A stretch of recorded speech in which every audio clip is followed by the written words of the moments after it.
esta primera parte vamos nosotros a brindarles información sobre Cordillera Escalera. Queremos que todas las dudas, todas las preguntas que existan, por favor, nos las digan. Es el momento de conversar, es el momento de dialogar. Hoy nos toca ser protagonistas principales de Cordillera Escalera. Hoy nos toca escuchar, hoy nos toca aprender. Tanto nosotros como ustedes. Estamos en un proceso de actualización del plan maestro. Muchos nos preguntamos, ¿qué es el plan maestro? ¿Cómo puedo intervenir? ¿Cómo puedo saber? ¿Qué se pone? ¿Qué se hace? ¿Qué dice? La reunión de hoy va justamente ir en el sentido de brindar información de los estudios que se están haciendo respecto de bosques, de la parte geológica, de la parte biológica, de la parte poblacional y socioeconómica. Es importante saber cómo están. Zona de protección estricta, y la ley señala que en zona de protección estricta solamente se puede hacer investigación científica. La zona de protección estricta corresponde a las partes altas, nacientes de quebradas, alta precipitación, suelos muy frágiles, y esto obedeció a un estudio que hizo la OCSI respecto a la fragilidad ecosistémica. La zona turquesa es la zona de uso silvestre.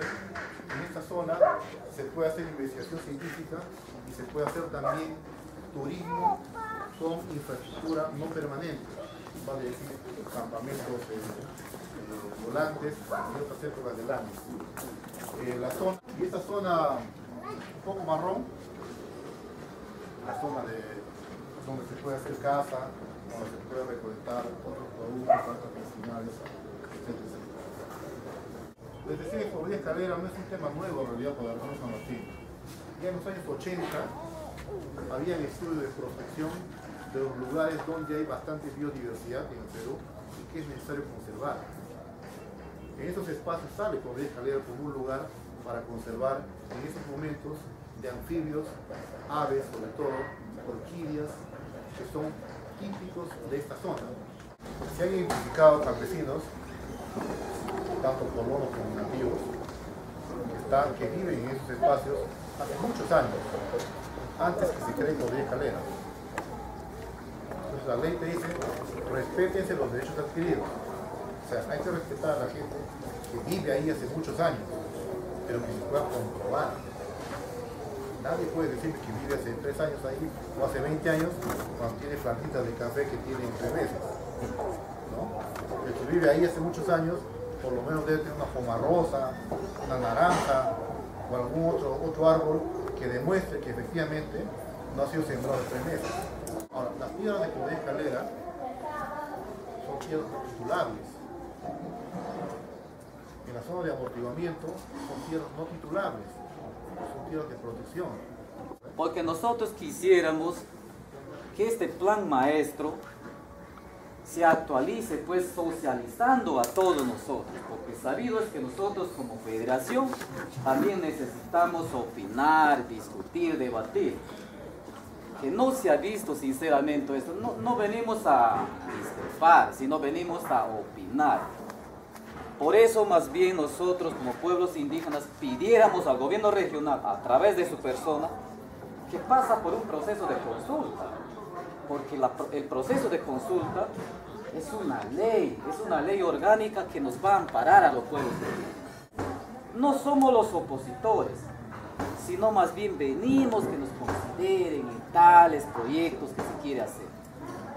Porque nosotros recientemente hacemos ingresar un documento al gobierno regional a través de la Autoridad Regional Ambiental, un informe técnico jurídico elaborado por un abogado, donde pedíamos la cogestión de ese área dentro del Cerro Escalera, que no ha sido consultado con nosotros. Y le han puesto en área de conservación regional, que no es un nombre técnico eso, tiene varios nombres.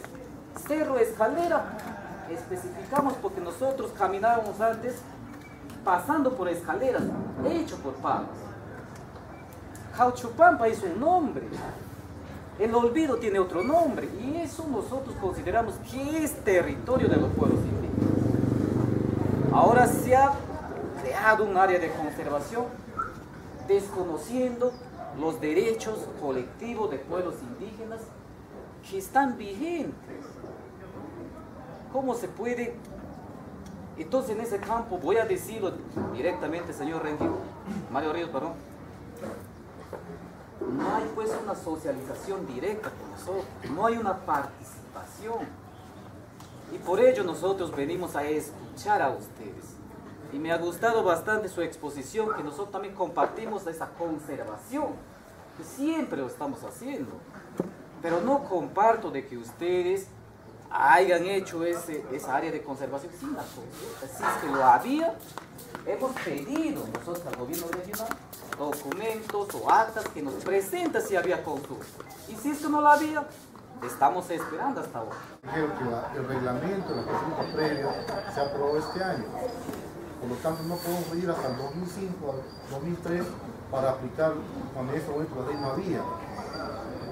Queremos que los nativos, cuando hablaban de cogestión, esa modalidad no existe en la normativa, no se puede ver. Entonces,